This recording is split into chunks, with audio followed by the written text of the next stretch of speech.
My guest in the spotlight today is John Parkhurst. He's the Chief Operating Officer of the Rochester Broadway Theater League. Welcome, John. Thank you so much for coming in. It's great to have you here. Oh boy, Rochester is the home for a great Broadway. Yes, we're very proud of the Broadway product that we can bring into the Auditorium Theater, and it has its challenges, but it's a great product. And you said bring into the Rochester. Yeah, the Broadway Theater League, we do a Broadway season where we bring in touring Broadway productions, and plus then we also have one-night shows, dance recitals, comedians, gospel shows, you name it, at the Auditorium. We do about 130 shows a year at the Auditorium, and about 60 to 70 of them are Broadway productions. Broadway productions, and these are the kind that people would go to New York City to see? New York City to see, and some will tell you they're better than the product they see in New York. You know, it's the national touring companies, it's the first-class tours, and we've been fortunate enough to bring in the #1 tours, and it's exciting. It's the actors are top notch. They're wonderful. A lot of them have Broadway experience, and for instance, Motown that was here last year they closed on Broadway this past week. They went back to Broadway with the same cast. Oh my! So it's Broadway professionals, no doubt about it. And these are the shows that everybody would know by the first name, like Phantom and The Phantom, The Wickeds. This year we have Curious Incident and Neverland, 2 Broadway shows. They're on Broadway right now. And Curious is a little unique.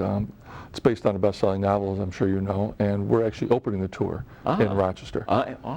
So, and this will be the first stop. The show closes on Broadway the Sunday of Labor Day weekend, and we start that following Tuesday morning of putting the show together for the first time on the road and rehearsing the new cast and so forth. They'll be in town for a month. Now, are they building the sets and everything that they'll take? The sets will be built, but there will be how do we say, adjusted for the road when they get to Rochester. And the lighting package will come in, brand new lighting package, brand new sound package, the props, the wardrobe will all come together in Rochester. And we will do what we call dry tech, just rehearsing without the actors and so forth, and putting the set together, making the adjustments. And so all that we've done in Rochester, it's part of a new initiative the state has, where they give tax credits to producers, similar to the movie business, when they open a Broadway tour outside of New York City. So we're very fortunate, because of our relationship with Albert Naciolino and his relationships in New York, that we were able to do Curious Incident here. And we're already working on one for September of 17. Oh my. We'll open another Broadway tour here. And then at the same time we're doing Curious here, Finding Neverland will be in Buffalo doing the same thing. I see. And then they'll be doing production there, and when they leave Buffalo, they'll go to Pittsburgh, then come to Rochester. So our first 2 shows are shows currently on Broadway, brand new shows, brand new product to the city. So it's an exciting fall for us. And for people who've never been, what are they likely to see in a Broadway show? Oh, the Curious is a play, so it's not a musical, so it's a little bit differently there. But it's the sets, the costumes, the music. It's live music. And we always, it's funny to watch people because they come, they're seeing live entertainment. Too many of us are spoiled by sitting in our living rooms with our great sound systems and our huge TV screens and so forth. You got to listen a little bit when you go to live theater. And how about the dancing? The dancing, it's second to none. I mean, it's just everything that happens on stage. It's magical, and it's live theater. Anything can happen. We've all witnessed things over the years. And you mentioned the live musicians in the pit. Yes, we have a great relationship with great musicians in Rochester, and. So, we're hiring anywhere from 8 to 15 to 20 musicians who will be our pit orchestra. And, the show will travel with a conductor, keyboard player, and then pretty much everybody else is hired locally. I see. And as you know, Rochester has rich tradition of musicians, and we have great, great musicians that are here. And now you mentioned the Auditorium Theatre. Yes. Quite a classic landmark in Rochester. Yes, we've owned the building now, I guess it's going on 12 years. We had a management agreement there. We started out backing up, renting it one day at a time, paying rent like everybody else. Then we took over a management agreement, and then we saw that, the previous owners just didn't have the wherewithal to fix the building up a little bit or to maintain it. So we reached out and bought the building, and it was a big undertaking, but that was 13 years ago, and we've balanced the budget every year since we bought that building. Phenomenal. So we've been able to fix it up. It has a lot of limitations, as numerous studies have shown. And back in the day, we reached out to the local arts groups, wanting them to come on board, but nobody wanted to look at the auditorium. Yeah. So we did it, and now people all want to look at the auditorium. They're all worried about the auditorium, but they weren't there 12 years ago. Oh, yeah. Well, it's a 1930s era building. 1928. 1928. Yeah, it was a Masonic temple designed by the Masons, owned by the Masons. Oh, my. And then went under private ownership for a few years. And the other half of the building, which we don't own, is still under private ownership. And all those little Mason meeting rooms and so forth are now churches. There's probably 10 or 12 churches in the other half of the building. As I say, we only own the theater portion. And it's right on Main Street. Right on Main Street, 885 East Main Street, in the middle of the neighborhood of the arts. I like to say, we're part of that group. A real Art Deco institution. Yes, it definitely is. And there's a lot of activity in that area. Unfortunately for us, we started the Broadway Theater League. We started our season doing one-night shows at Eastman Theater back before it was Kodak Hall. And we outgrew that. We did one-nighters there, then we did split weekends there, and we outgrew that venue very quickly. I see. And that's when we moved to the auditorium. And now we're at the stage right now where we're going to outgrow the Auditorium Theater. Wow. And how many seats is that? It's 2,464, but who's counting? And do shows typically run for more than a week, or? We have shows that will come in for we do one-night productions. We do our Broadway shows are usually 8 performances 1 week, and like this year, Wicked will be 16 performances 2 weeks. And we've done Phantom for 4 or 5 weeks. And the business has changed, but we've grown that market. People say, well, they don't realize that we started out by doing one-nighters and split weekends to grow into this market. We have grown the market with us, and that's what it takes to take it to the next level. I see. And are your audiences strictly from Rochester, or where are they finding you from? No, it's funny. We track it very closely by zip code, and so we know where our audience is coming. That's part of the whole marketing campaign. I see. And we will do, over 50–60% will be from outside the city of Rochester. And we know that we're due 18% from Ontario County, we're due 14% from Wayne County, and so forth. We know exactly where our audiences are coming from. We know east side, west side. And it depends on the product. Obviously a rock show or a comedian will come, we know where they come from, as opposed to a Broadway production or a gospel production. Oh, yes. And so how far in advance do you have to plan to get a show like Phantom, for instance? We're working right now. We start our new season, our 16-17 season, obviously this fall. We pretty much know what our next season is going to be. We don't know the exact dates, but our 17-18 season, we know what productions we're going to do, and we're just working out the touring schedule now. I see. And we're starting to look at 19-20, or 18-19. 18-19, yeah. And do you block them together, for instance, and a show is going to be in Syracuse, and you try to? Well, myself, I've been working with Albert Nocciolino for over 30 years, we've been bringing Broadway to Rochester. And so, he has a very, very successful season in Buffalo. He has a season in Erie. He has a season in Syracuse. He has a series in Scranton-Wilkes-Barre. I see. So Buffalo and Rochester compare the most. We put those programs together. We don't share the same season, but we have some overlaps. And then Syracuse is just a touch behind what we're doing. For instance, we had Motown here this past year. They'll be going to Syracuse this coming year. I see. So he wields a big stick in New York, and we're able to get some of the product, but it's getting harder. And so he effectively blocks the companies together in do some cross-booking and so forth, but it's the Northeast. You got to be careful of the winter months, what shows you're booking in here. So we work very hard to get it in the right time frame and the right time of the year. And how about shows that are produced locally? Do you do this? We don't do many shows locally. Rochester City Ballet will be in the theater this spring. They'll be doing a week run in the theater. We do a lot of the local dance competitions will come in, some local productions, but we don't do really local theater. The venue just doesn't lend itself to that. I see, yes. That's fascinating. So in the Broadway realm, the shows are dealing with a lot of themes that are current day issues that people might experience in their everyday life. Well, yeah, we're very fortunate that we have a great community outreach and education department. So every one of our Broadway shows, I think with the exception of Cirque Dreams this year, we will have an education component to the show. And we write we have a very talented staff that all our themes match Common Core. Match the Common Core. Yeah, so for Curious Incident, for Neverland, for Wicked, we will have education components that match Common Core, so the teachers can tie it right into the present day of what's going on in the schools. And so much that the Gates Charlie school system has basically adopted a lot of our programs, and we'll be doing it district-wide this year. I see. Now, are you producing the materials, the instructional materials? Yes, yeah, and we hand over a booklet that works right with the teachers, and we'll hold workshop for the teachers to have them know they can bring the themes in. So really it's page to stage. Page to stage. And then do the students get to come? Yes, the students get to come. And we have a little different philosophy on that. I know a lot of local arts organizations will bus the kids in during the day for a private showing. It's not necessarily what we think is the best thing. Our students come at night with everybody else.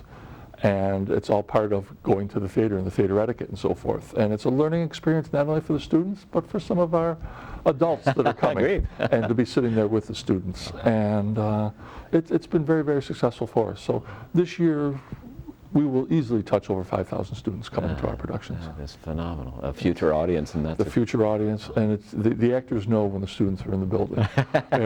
Because of cost restrictions, most of the time they're in the balcony. The actors will come and they'll say something to us afterwards. Wow, this audience was on fire, because the students won't miss a beat, and they will applaud at every appropriate section. So it's pretty special nights. And are they there in the summertime? What's the summer activity like? Summer, we do a 3-week Broadway camp. Where we have a relationship with Broadway actors, obviously, and we will bring 5 or 6 Broadway actors in from New York who will do a 3-week camp with our students. It runs from 8 to 5. Wow. And it's basically Broadway boot camp. Broadway boot camp. We had this year, we just finished it up, we had over 105 campers, as we call them, were in the building. They put on a extravaganza last Friday night. Last count, I think it was 29 pieces of music and dance they learned in that 3 weeks. And they put on a production that just ran about 2.5 hours. And are these all the total package? They sing, they dance, they sing. No, some sing, act, dance more than others. But it's, and it's not necessarily about making the next actor or actress, but it's life skills. Life skills. And, an outlet for these kids that maybe don't, they're not into sports, but they're into music and acting and dancing. And it exposes them to Broadway professionals that are touring, and are out there making a living doing this. And it's great. We have about 5 or 6 college interns that, we look at them as role models for these kids. Because, they're in schools, whether it be Nazareth or Fredonia, Potsdam, wherever. And it really built some friendships for these students. And it's a familiar face when they go to these schools. And it's fun to watch the friendships that these kids create. No, they go forever. Is that called the Summer Stars? It's the Summer Stars program, yes. And how do people apply for that? It's through our website, rbrtl.org. rbrtl.org. And we start pushing it around the first of the year. We offer Christmas packages, holiday packages for parents and grandparents that want to buy for the students. I see. And for the 3-week camp, it's a very reasonable price, and the kids learn so much. And do you get feedback from, for instance, local high school teachers about the skills their students have?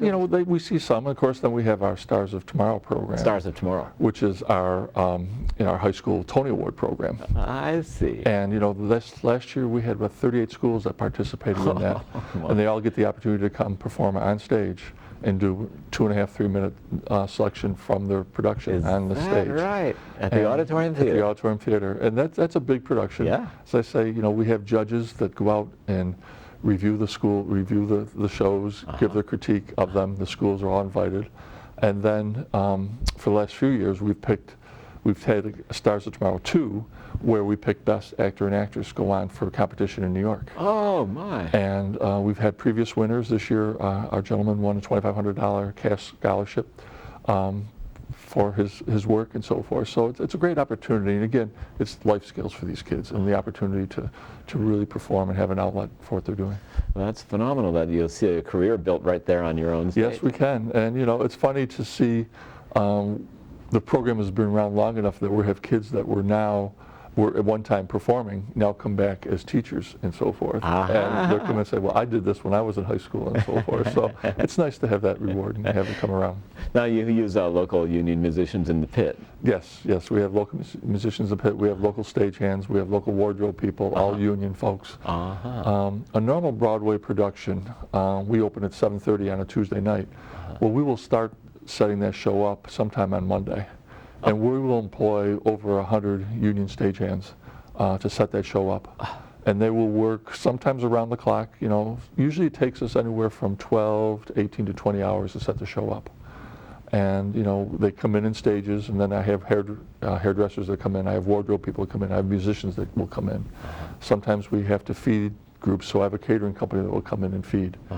And usually by 6 o'clock on Tuesday night, if everything's going right, we're ready for the cast to come in and do a quick walkthrough, because it's a different city each week for them. They have to know where the dressing rooms are, where the quick changes are, where they make their entrances and so forth.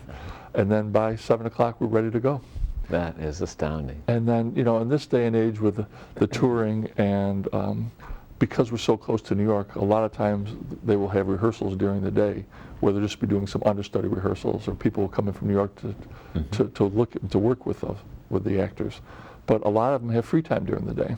And it's one of the things we talk about, this being a business. They don't realize, we're one of the largest users of hotel rooms in Rochester, because all these actors and actresses have to stay someplace. And the business has changed over the years. You're no longer renting a bus for them to get from the hotel to the theater. Everybody rents cars now. Oh. And so they will assign 3 people per car. And so the cast, a lot of times, has free time. So they're out shopping at our malls, they're at our museums, they're out at our golf courses, and it's when the weather allows. And so they're out, it's funny here, a couple years ago, they did a competition who could find the best barbecue restaurant. And they had a little competition of who was going on. So they're out spending money in our community, besides staying in our hotels and shopping at Wegmans, of course. The health food stores. And the health food stores, and the gyms. And the gyms, oh yes, of course. Yeah, so it's big business. And then Sunday night, our last show will end at 10:30, and that same 100 people that came in and set the show up will come back in, work most of the night, and the crew will travel to the next city and start all over on Monday. Is that amazing? Yeah, so it's big business. Yeah, so what kind of economic impact does it have on the region in a year? Well, the Broadway League, which is our trade organization out of New York, will tell you that the studies they've done show that for every dollar spent on a ticket, 3 times that is spent in the community. And, and if you think about it, if you're going to a Broadway show, you're going to go out for dinner, possibly for cocktails. You're going to possibly go out for dessert afterwards, meet friends out, whatever. And I'm a big sports fan, but when you go to the ballpark, you spend your money there. When you go to a Broadway show, you spend your money in the community. And you check out the Village Gate and the restaurants, the 2 Vines around us. They're all doing big business on the night of shows, because people are spending money in the community. And here a few years back, I think it was the first time we did Phantom. We were standing, myself and Albert Nachalina were standing outside, and this gentleman came up in a hoodie on Main Street, kind of dark little area, and he says, "Are you 2 the presenters of the show?"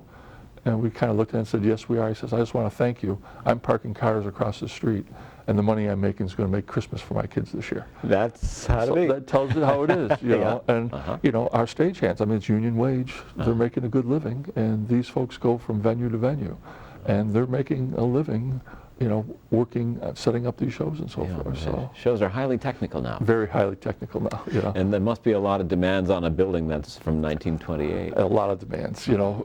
Right now we have to have rooms set up for all the computer gear and so forth, which was unheard of back in the day. Projections and all. Projections and so forth. And the lighting. The crew needs rooms just to work on all the computer equipment, the lighting equipment, and so forth, which was never heard of back in the day. And the spacing needs are just huge. And people say, "Oh, the auditorium's a great building," and so forth, because there's all talk going on about a new performing arts center. I see. And I love to talk to those people, because I'm a 3rd-generation stagehand in my family. I grew up coming to the Auditorium Theatre with my father, running a foul spot in the booth. When I was 12 years old, I was in that booth. Fantastic. I have a lot of love for that theater, but you can't pay the bills with love. You got to think with your wallet. And the building has just outgrown its need. And nobody has more tradition in that building than I do. And so I love to talk to people when they tell me this. I go, "You don't have the tradition that I have in this building." So I know what the building can do more than everything. And we've outgrown it. And this community deserves a new performing arts center. I see. These venues are community assets. The quality of life issues. And, Rochester. Economic driver. And economic drivers, Rochester doesn't have that right now. And my personal opinion, something like this in the middle of downtown is a game changer. Here a few years back, we were talking about Phantom. Well, I was in Schenectady when they redid Proctor's, and we took Phantom of the Opera in there for one of the first stops on for that venue. And since I was there, 2 new hotels have gone up, a new movie theater has come up, new restaurants have opened up. And it's all, it's not the only reason the theater, but it's driven the business. And that's what does it. If you look at community after community, that's what's going on. Would you move the theater organ that's in the old building? The RTOS organ, yeah, the Rochester Theater Organ Society, it's a beautiful instrument. Is it really? We probably wouldn't, but we would want to still keep the theater operating. Yeah. And there's a perfect outlet for it. And I think the theater could be opened up to other arts organizations at a reasonable price. I see. So they could afford to use that place, The support services won't support a 2,400-seat theater, but they would support a 1,500-seat theater. The dressing rooms, the backstage area, the parking, the lobby space would support 1,500. One of our worst nightmares is if we try to open our inside doors a half hour before the show, but if we have a technical difficulty on stage, if we have to change a light bulb or whatever, it just doesn't happen real easily. And if we don't open those doors, people have to wait outside. To get in. I have a fire marshal there, and he gives me that look and says, we can't open these doors. It's too crowded. Our lobby space isn't big enough. And folks don't understand. Every night before a show, every one of those light fixtures is checked. Every one of those microphones is checked. And if there's a problem, they got to be fixed. And our lobbies are too small to hold the crowd. So Rochester deserves a new and better facility. And it's not that we want to just kick the auditorium to the curb. We're the ones that saved it in the first place. 12 years ago, nobody cared about it, but we did. And now, are other tenants using the building now, or do you rent it to? We rent it. Oh yeah, we're one of the few venues with Eastman. John Q. Public can't rent Kodak Hall at Eastman. You have to. There's a restriction on who can rent there. Yeah, anybody can rent the auditorium. I see. And we have a lot of local promoters that come in. We work with them on the numbers. It's a little bit more expensive than they know, but we encourage it. Rochester doesn't have presenters like other cities have. Most of our presenters all come from outside the market. Whether it be the Binghamtons, the Uticas, the Buffaloes, the New Yorks. We work with people from California, New York, you name it, Nashville, that rent our building. And we're constantly out there talking to those folks. Before I came here today, I was on the phone with a woman down in Nashville, Tennessee, looking at renting our venue. And that's what we do. We're out there. And that would presumably continue. No, that would definitely continue, And some local people like to say, well, you don't create your product, the money leaves town. Well, we create a lot of jobs. A promoter may come from out of town, and an artist comes from out of town, but they're hiring 30, 40, 50 people at a time here. And, the people are buying tickets, they're spending money in their local restaurants and so forth. It's a business we're in. It's not just about the arts, it's about the business. All right. And is the Theater League a nonprofit itself? We're a 501c nonprofit. And, most organizations that run venues like this are nonprofits. I see. And as I say, venues like the auditorium are usually owned by a municipality.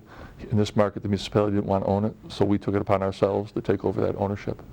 And if you go to Buffalo, it's a nonprofit. The Landmark Theater is a nonprofit. The On Center in Syracuse is owned by the government. But so it's usually a nonprofit or a government agency that owns these, because, as I said before, these are assets to our community. And how much do you work with or are aware of partnership or collaboration with other Broadway-style theater companies in the area, like Merry-Go-Round? Merry-Go-Round, actually, we have a relationship with, because a lot of our students go on to perform there and so forth. And when we bring judges in to judge our students, a lot of them come from Merry-Go-Round Theater. And we have a relationship with Nazareth College. They just offered some of our students scholarships, and they're tied into Merry-Go-Round Theater. So we do that. And we work closely with Shays in Buffalo and Landmark Theater in Syracuse. I'll be in the Landmark next week working with them on a project they have coming up. So we're back and forth quite often. I'm working with the folks in Schenectady on another project at the Parkhurst Theater. We're down in Ithaca, working with the theater down there on a project. So we're all over the place working with folks and together as a unit. And how are the singers finding you? Are you getting them from local schools? For instance, you mentioned Nazareth. Are they getting the kind of training you look for in a young artist? Nazareth is very aggressive on their musical theater program. We work with them with interns. One of our marketing folks right now came from Nazareth, and she's part of our staff. So, It's, they want to get these high school kids, instead of going out to other schools, to stay locally and stay at Nazareth. So we're working with them to help produce that program. That's phenomenal. And do you have master classes, or are you developing the talent inside? Yeah, we have a master class usually assigned to every Broadway show. We're doing acting, a vocal, a dancing, tech class. I see. And we will assign a master class to each program. Usually we run it Thursday nights prior to the performance. And we'll have, obviously, the appropriate people come from the show, and they will work with the cast, or with the students. And sometimes they're held right at the auditorium, sometimes they're held at the School of the Arts. We partner with the School of the Arts on this program. And the School of the Arts is very adjacent. It's walking distance for us, yes. So the students will attend the master class, we'll give them dinner, then they'll come to the show and see the person they just were working with on stage in front of 2,000 people. So it's an exciting opportunity. And we offer scholarships to the program for the students that can't afford it, and it's worked out very, very well. And so how do people apply for that? Again, that's on our website, and you can just go to rbtl.org and you can see all these programs we have running. Oh, that's phenomenal. And so if you're looking at the coming season, can you come as a group, for instance? Yeah, we have a lot. Group sales is a big part of what we do. Our subscription base is about 6,000 subscribers. They have obviously their choice of the first seats, and then group leaders come in next. And Sarah Hudson, our group leader, is very active out in the community. For instance, with Curious Incident, as I said before, it's a best-selling book, but it's about a boy that's on the spectrum. And so we have a lot of different organizations that are using this as an opportunity as a fundraiser. To come in, have dinner at the theater, and go to the show. And so Sarah's working very hard on that. And then she's working, our education groups come in. For Wicked, we will have probably at least 30 schools come in to our production. And then Sarah works with other groups that come in. So then group folks have the next shot at tickets, then it goes on single ticket sales.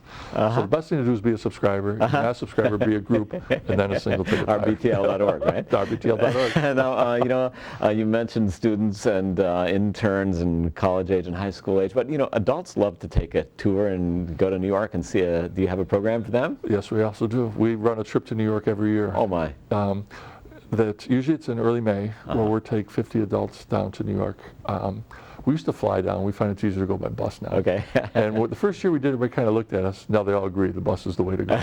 But we leave here early on Friday morning, and we'll go down, see a show Friday night, Saturday night, have dinner. We provide the 2 shows, hotel, and the dinners.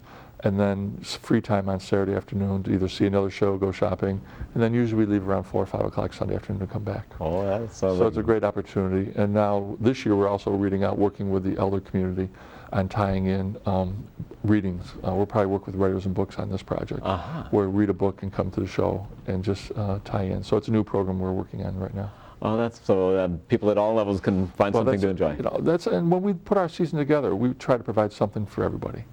And I think we do a pretty good job of it. And that's what we like about the Auditorium Theater. You can be a person with little income to a person with just 6-figure income and more. It's open to everybody, and we love it. Well, that's been great. So mention the website one more time. rbtl.org, or stop down the Auditorium Theater. If you're looking at buying a ticket, stop down. Our customer service staff will give you a little tour. You can test drive your seat. We're always encouraging people to come down and do that. Is to take a look at the seat. Depending what's going on in the building, we usually let people come in and sit in the seat and see, check it out. Well, John, you've been a great guest. Thank you so much for coming in the spotlight with me. My guest has been John Parkhurst, Chief Operating Officer of the Rochester Broadway Theater League. Thank you so much. Thank you.